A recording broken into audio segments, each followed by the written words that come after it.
प्यारे बच्चों, online teaching में आपका स्वागत है। मैं BC रमपुरिया, अध्यापक GRB इंटर कॉलेज राठ। मैं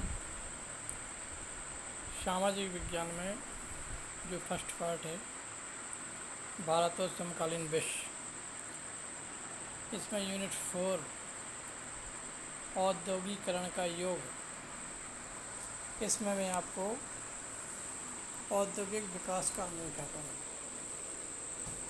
इसके बारे में आपको जानकारी देने जा रहा हूँ।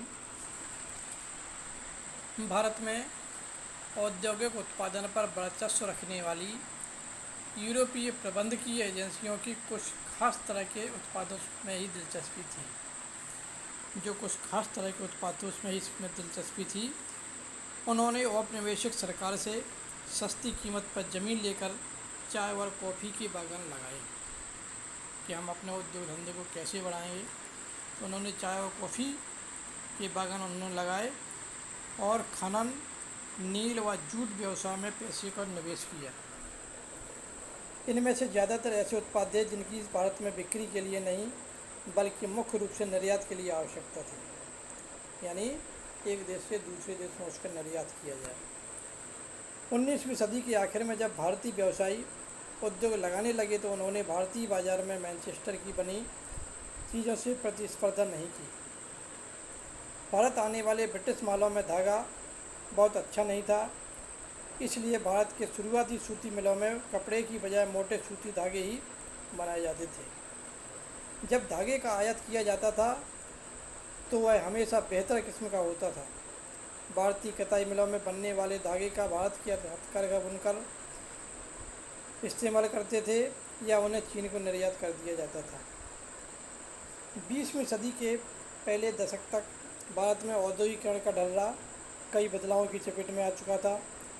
स्वदेशी आंदोलन की गति मिलने से राष्ट्रवादियों ने लोगों को विदेशी कपड़ों के बहिष्कार के लिए प्रेरित किया। औद्योगिक समूह अपने सामूहिक हितों की रक्षा के संगठित हो गए और उन्होंने आयात शुल्क बढ़ाने तथा अन्य रियायत देने के लिए सरकार पर दबाव भी डाला। सन 1906 के बाद चीन भेजे जाने वाले भारतीय धागे के निर्यात में भी कमी आने लगी थी। चीनी बाज़ारों में चीन और जापान की मिलों के उत्पाद छा गए थे। फलस्वरूप भारत के उद्योगपति धागे की बजाय कपड़ा बनाने लगे। 1990 में 1990 से 1912 के भारत में सूती कपड़े का उत्पादन दोगुना हो गया। पहले विश्व युद्ध तक औद्योगिक विकास धीमा रहा। युद्ध ने एक बिल्कुल नई स्थिति पैदा कर दी। ब्रिटिश कारखाने सेना की ज़रूरतों को पूरा करने के लिए युद्ध संबंधी उत्पादन में व्यस्त थे, इसलिए भारत में मैनचेस्टर के माल का आयात कम हो गया। भारतीय बाज़ारों को रातों रात एक विशाल देसी बाज़ार भी मिल गया। युद्ध लंबा खिंचा तो भारतीय कारखानों में भी फौज के लिए जूट की बोरियां, फौजी के लिए वर्दी के कपड़े, टेंट और चमड़े के जूते, घोड़े व खच्चर की जीन तथा बहुत सारे अन्य सामान बनने लगे। नए कारखाने लगाए गए। पुराने कारखाने कई पालियों में चलने लगे। बहुत सारे नए मजदूरों को काम पर रखा गया और हर एक को पहले से भी ज़्यादा समय तक काम करना पड़ता था। युद्ध के दौरान औद्योगिक उत्पादन तेज़ी से बढ़ा। युद्ध के बाद भारतीय बाजार में मैनचेस्टर को पहले वाली हैसियत कभी हासिल नहीं हो पाई। आधुनिकीकरण न कर पाने और अमेरिका, जर्मनी व जापान के मुकाबले कमज़ोर पड़ जाने के कारण ब्रिटेन की अर्थव्यवस्था चरमरा गई थी। कपास का उत्पादन बहुत कम रह गया था और ब्रिटेन से होने वाली सूती कपड़े के निर्यात में ज़बरदस्त गिरावट आई। उपनिवेशों में विदेशी उत्पादों को हटा करके स्थानीय उद्योगपतियों ने घरेलू बाजार पर कब्जा भी कर लिया और धीरे धीरे अपनी स्थिति सुदृढ़ या मजबूत कर ली। अब इसके आगे है लघु उद्योगों की बहुतायत, यानी जो लघु उद्योग थे वो बहुत सारे पैमाने पर फैल रहे थे। हालांकि युद्ध के बाद फैक्ट्री उद्योगों में लगातार इजाफा हुआ, लेकिन अर्थव्यवस्था में विशाल उद्योगों का हिस्सा बहुत छोटा था। उनमें से ज़्यादातर 1911 से लेकर 1911 में 67%, बंगाल और मुंबई में स्थित थे। बाकी पूरे देश में छोटे उत्पादन इस तरह के उत्पादन का ही दबदबा रहा। पंजीकृत फैक्ट्रियों में कुल औद्योगिक श्रम शक्ति का बहुत छोटा हिस्सा ही काम करता था। यह संख्या 1911 में 5% और 1931 में 10% थी।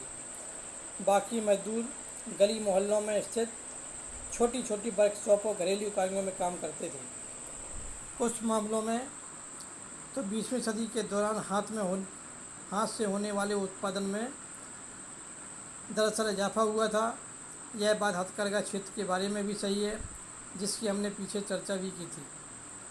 सस्ती मशीन निर्मित धागे से 19वीं सदी में कताई उद्योग को भी खत्म कर दिया गया था, लेकिन तमाम समस्याओं के बावजूद बुनकर अपना व्यवसाय किसी तरह चलाते रहे। 20वीं सदी में हथकरघों पर बने कपड़े को उत्पादन में लगातार सुधार हुआ। 1900 से लेकर के 1940 के बीच यह 3 गुना हो गया। इसका उत्पादन इतना बड़ा कि 3 गुना हो चुका था। ऐसा कैसे हुआ? बात आती है कि जब 3 गुना हो गया तो कैसे हुआ ऐसा? इसके पीछे आंशिक रूप से तकनीकी बदलाव का हाथ था। अगर लागत में बहुत ज़्यादा इजाफा ना हो और उत्पादन बढ़ सकता हो तो हाथ से काम करने वालों को नई तकनीक अपनाने में कोई परेशानी नहीं होती। इसलिए 20वीं सदी के दूसरे दशक तक आते आते हम ऐसे बुनकरों को देखते हैं जो फ्लाई शटल वाले करघों का इस्तेमाल करते थे। इससे कामगारों की उत्पादन क्षमता बढ़ी, उत्पादन तेज हुआ और श्रम की मांग में कमी आई। 1941 तक भारत में 35% से ज़्यादा हथकरघों में फ्लाई शटल होने लगे होते थे। श्रावणकोर, मद्रास, मैसूर, कोचीन, बंगाल आदि क्षेत्रों में भी ऐसे हथकरघा 70 से 80% तक थे। इसके अलावा भी कई छोटे छोटे सुधार किए गए, जिनसे बुनकरों को अपनी उत्पादकता बढ़ाने और मिलों से मुकाबला करने में उन्हें मदद मिली।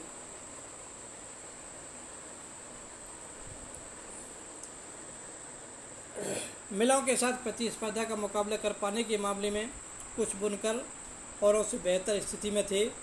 बुनकरों में से कुछ मोटा कपड़ा बनाते थे, जबकि कुछ महीन किस्म के कपड़े भी बुनते थे।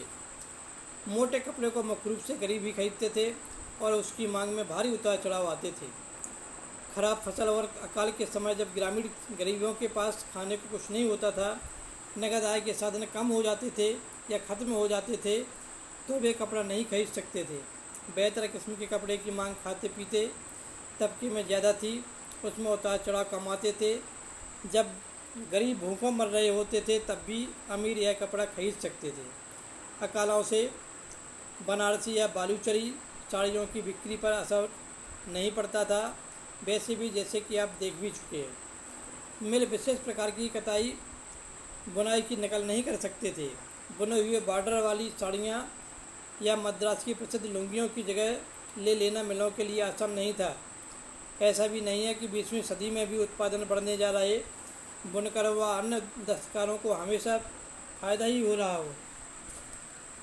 उनकी ज़िंदगी बहुत कठोर थी, उन्हें दिन रात काम करना पड़ता था। अक्सर पूरा परिवार, बच्चे, बूढ़े, औरतें उत्पादन के किसी न किसी काम में हाथ बटाते थे। लेकिन ये फैक्ट्रियाँ के युग में अतीत के अवशेष भर नहीं थे। उनका जीवन और श्रम औद्योगिकरण की प्रक्रिया का अभिन्न हिस्सा थे। अब इसके आगे वस्तुओं के लिए बाज़ार। यदि हम किसी वस्तु का निर्माण कर लेते हैं तो उसके लिए हमारे लिए समस्या आती है कि आखिर हम उसका करेंगे क्या, हम उसको कहाँ ले जाएंगे। तो इसके लिए हमको बाज़ार की आवश्यकता पड़ती है। हम देख चुके हैं कि किस तरह ब्रिटिश निर्माताओं में भारतीय बाज़ार पर कब्जे के लिए प्रयास किया और किस तरह भारतीय बुनकरों और दस्तकारों, व्यापारियों और उद्योगपतियों ने औपनिवेशिक नियंत्रण का विरोध किया।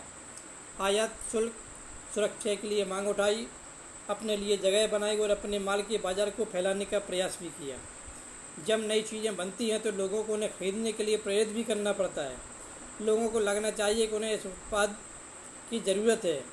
इसके लिए क्या किया गया? नए उपभोक्ता पैदा करने का एक तरीका विज्ञापनों का भी है। जैसा कि आप जानते हैं कि विज्ञापन विभिन्न उत्पादों को ज़रूरी और वांछनीय बना देते हैं। वे लोगों की सोच बदल देते हैं और नई ज़रूरतें पैदा कर देते हैं। आज हम एक ऐसी दुनिया में हैं जहां चारों तरफ विज्ञापन छाए हुए हैं। अखबारों, पत्रिकाओं, होर्डिंग्स, दीवारों, टेलीविज़न के पर्दे पर सब जगह विज्ञापन छाए हुए हैं। लेकिन अगर हम इतिहास में पीछे मुड़कर देखें तो पता चलता है कि औद्योगिकरण की शुरुआत से ही विज्ञापनों ने विभिन्न उत्पादों के बाजार को फैलाने में और एक नई उपभोक्ता संस्कृति रचने में अपनी भूमिका भी निभाई है। जब मैनचेस्टर के उद्योगपतियों ने भारत में कपड़ा बेचना शुरू किया तो वे कपड़े के बंडलों पर लेबल लगाते थे। लेबल का फ़ायदा यह होता था कि खरीदारों की कंपनी का नाम और उत्पादन की जगह पता लग जाती थी। लेबल ही चीज़ों की गुणवत्ता का प्रतीक थी। जब किसी लेबल पर मोटे अक्षरों में मेड इन मैनचेस्टर लिखा दिखाई देता था तो खरीदारों को कपड़ा खरीदने में किसी तरह का डर नहीं रहता था। लेबलों पर सिर्फ शब्द और अक्षर ही नहीं होते थे, उन पर तस्वीरें भी बनी होती थी जो अक्सर बहुत सुंदर होती थी। अगर हम पुराने लेबलों को देखें तो उनके निर्माताओं की सोच, उनके हिसाब किताब और लोगों को आकर्षित करने के उनके तरीक़ों का अंदाज़ा लगा सकते हैं। इन लेबलों पर भारतीय देवी देवताओं की तस्वीरें प्रायः होती थीं। देवी देवताओं की तस्वीर के बहाने निर्माता ये दिखाने की कोशिश करते थे कि ईश्वर भी चाहता है कि लोग उस चीज़ को खरीदें। कृष्ण या सरस्वती की तस्वीरों का फ़ायदा ये होता था कि विदेशों में बनी चीज़ें भी भारतीयों की जानी पहचानी सी लगने लगती थी। 19वीं सदी के आखिर में निर्माता अपने उत्पादों को बेचने के लिए कैलेंडर छपवाने लगे थे। अखबारों और पत्रिकाओं को पढ़े लिखे लोग ही समझ सकते थे, लेकिन कैलेंडर उनकी समझ में आ जाते थे तो पढ़ नहीं सकते थे। चाय की दुकानों, दफ्तरों, मध्यवर्गीय घरों में एक कैलेंडर लटके होते थे। जो इन कैलेंडरों को लगाते थे वे विज्ञापन को हर रोज़ पूरे साल देखते थे। इन कैलेंडरों में भी नए उत्पाद को बढ़ा बेचने के लिए देवताओं की तस्वीर होती थी। देवताओं की तस्वीरों की तरह महत्वपूर्ण व्यक्तियों, सम्राटों और नवाबों की तस्वीरें भी विज्ञापनों और कैलेंडर में खूब इस्तेमाल होती थी। इनका संदेश अक्सर यह होता था कि अगर आप इस शाही व्यक्ति का सम्मान करते हैं तो इस उत्पाद का भी सम्मान कीजिए। अगर इस उत्पाद को राजा इस्तेमाल करते हैं या उसे शाही निर्देश में बनाया जाता गया है तो उसकी गुणवत्ता पर सवाल खड़ा नहीं किया जा सकता। जब भारतीय निर्माताओं ने विज्ञापन बनाए तो उसमें राष्ट्रवादी संदेश साफ दिखाई देता था। इनका आशा यह था कि अगर आप राष्ट्र की परवाह करते हैं तो इन चीज़ों को खरीदिए जिन्हें भारतीयों ने बनाया है। ये विज्ञापन स्वदेशी के राष्ट्रवादी संदेश के भाग बन गए थे। अब इसका निष्कर्ष दिया है। इससे क्या निष्कर्ष निकला? जाहिर है कि उद्योगों के युग में बड़े बड़े प्रौद्योगिकी बदलाव आए हैं, फैक्ट्रियाँ का उदय हुआ है और नई औद्योगिक श्रम शक्ति अस्तित्व में आई। लेकिन जैसा कि आपने देखा है कि इस युग में हाथ से बनने वाली चीज़ें और छोटे पैमाने का उत्पादन भी औद्योगिक भूदृश्य का एक महत्वपूर्ण हिस्सा रहा है। प्यारे बच्चों, आज के वीडियो में बस इतना ही। ये आपका लेसन भी ख़त्म हो गया है और इसकी PDF मैं आपको इसके बाद दे दूँगा और उस PDF से आपको अपने नोट पर भी उसको लिखना है। Okay, bye.